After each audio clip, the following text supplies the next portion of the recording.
Hi అండి, అందరికీ నమస్తే. ఈరోజు రెసిపీ వచ్చేసి మంచి స్వీట్ రెసిపీ అండి. ఇది మనకి హెల్త్కి చాలా మంచిది. బీట్రూట్ హల్వా, బీట్రూట్ అలాగే బొంబాయి రవ్వ కాంబినేషన్తోనే ఈరోజు మనం చేసుకొని అలా అప్పుడప్పుడు తింటూ ఉంటే వెరైటీగా చాలా టేస్టీగా ఉంటుంది. అలాగే హెల్త్ కూడా మంచిది, పిల్లలకు కూడా చాలా మంచిదండి. ఒకసారి నేను చేసినట్టుగా ట్రై చేసి చూడండి, ఓకేనండి. ఇప్పుడు దీంట్లో మీరు ఒక స్పూను నెయ్యి వేసుకోండి. ఫ్రెష్ నెయ్యి తీసుకొని కొద్దిగా కరిగేంత వరకు ఉండి, అలాగే దీంట్లో మీరు కిస్మిస్, జీడిపప్పు వేసుకొని వీటిని దూరగా ఫ్రై చేసుకోండి. ఇవి మనకి ఫ్రై అయిన తర్వాత వీటిని ఒక సపరేట్ బౌల్లోకి తీసుకొని మీరు పక్కన పెట్టేసుకోండి.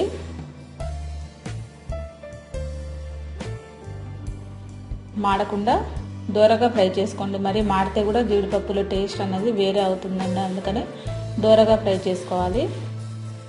ఇప్పుడు మీరు ఇదే నెయ్యిలో బొంబాయి రవ్వ అరకప్పు తీసుకోండి.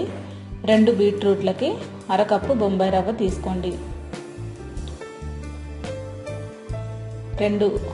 రెండు బీట్రూట్లు అండి, చిన్నవి అంటే మీడియం సైజులో ఉన్నవి 2 అనమాట.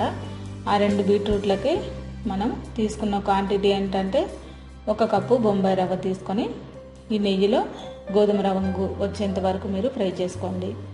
అలాగే మరొక స్పూన్ కూడా నెయ్యి వేసుకొని దీంట్లో మీరు బీట్రూట్ని ఫ్రై చేసుకోండి. వేయించాలి, నెయ్యిలో వేయించాలి మనం బీట్రూట్ని.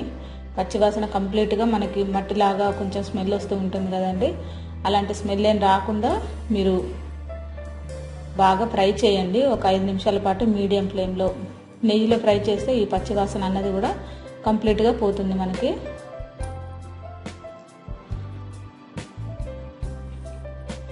ఇలా ఫ్రై అయిన తర్వాత పెద్ద స్పూన్తోని 1 స్పూన్ షుగర్ వేసుకోండి. 1.5 స్పూన్ పడుతుంది మనకి. కొంచెం స్వీట్ ఎక్కువ తినేవాళ్ళు 2 స్పూన్లు కూడా మీరు వేసుకోవచ్చు. ఇప్పుడు దీంట్లో 1 కప్పు వాటర్ వేసుకోండి షుగర్ వేసిన తర్వాత. ఇది కొంచెం ఉడుకుతున్న టైంలోనే మీరు ఏం చేస్తారంటే ఈ షుగర్ కరిగేలోపు ఒకసారి మూత పెట్టేసి అలా ఉంచేయండి. ఒక 1 మినిట్ తర్వాత దీంట్లో మీరు ఈ బొంబాయి రవ్వని వేసేసుకోండి.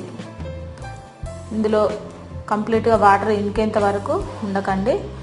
ఈ వాటర్ ఉన్న టైంలోనే మీరు ఈ బొంబాయి రవ్వను కూడా దీంట్లో వేసేసుకోండి. మనం నెయ్యిలో వేయించుకున్న బొంబాయి రవ్వను కూడా దీంట్లోనే వేసేసుకోండి. ఈ బొంబాయి రవ్వ బీట్రూట్ కాంబినేషన్ చాలా టేస్టీగా ఉంటుందండి, సూపర్గా ఉంటుంది. కావాలంటే మీరు కొబ్బరి కూడా వేసుకోవచ్చు, పచ్చి కొబ్బరి. ఇప్పుడు మనకి ఇది కొంచెం దగ్గర పడుతున్న టైంలో 1 స్పూన్ నెయ్యి వేసుకోండి. నేను ఎక్కువగా నెయ్యి వేయట్లేదు. హల్వా అంటే మరీ ఎక్కువగా వేసుకుంటే తినొచ్చు, కానీ కొంచెం మనకి ఎక్కువ నెయ్యి వాడడం అంత మంచిది కాదు కదండి. ఒక 3 స్పూన్ల నెయ్యి మనకి పట్టింది. ఇప్పుడు ఇది కరెక్ట్గా సరిపోతుంది ఇంతవరకు అయితే. అలాగే మీరు దీంట్లో ఒక 4 ఇలాచీలు దంచి వేసుకోండి. అలాగే వేయించి పెట్టుకున్న కిస్మిస్లు, జీడిపప్పులు కూడా దీంట్లో వేసేసుకోండి. ఇది మనకి ఫ్రిడ్జ్లో పెట్టుకుంటే దాదాపు 3 రోజుల వరకు కూడా నిల్వ ఉంటుందండి. చూసారు కదా, మంచి హెల్తీ రుచికరమైన బీట్రూట్ హల్వా మనకి రెడీ అయిపోయింది. అప్పుడప్పుడు ఇలా కొంచెం వెరైటీగా మనం తయారు చేసుకొని తినొచ్చండి. పిల్లలకు కూడా మనకి హెల్త్కి చాలా మంచిది. బీట్రూట్ డైలీ కూడా మీరు ఒక 2 ముక్కలైనా తినేటట్టుగా చూసుకోవాలి చిన్నపిల్లలు. అలాగే దీంట్లో మీరు బాదం పప్పును కూడా మీరు పైన కట్ చేసి డెకరేషన్గా వేసేసుకోండి. బాదం పప్పులు కూడా మీరు బాదం పప్పులు అలాగే మీరు ఈ పిస్తా పప్పులు కూడా దీనిపైన మీరు కట్ చేసి వేసుకోవచ్చు. చూసారు కదండి, ఇప్పుడు ఇది మనకి రెడీ అయిపోయింది. మీరు సర్వ్ చేసుకొని టేస్ట్ ఎలా ఉందో ఒకసారి ట్రై చేసి చూసి ఎలా ఉందో నాకు కామెంట్ ద్వారా తెలుపగలరు, ఓకేనండి. చాలా రుచిగా ఉంది.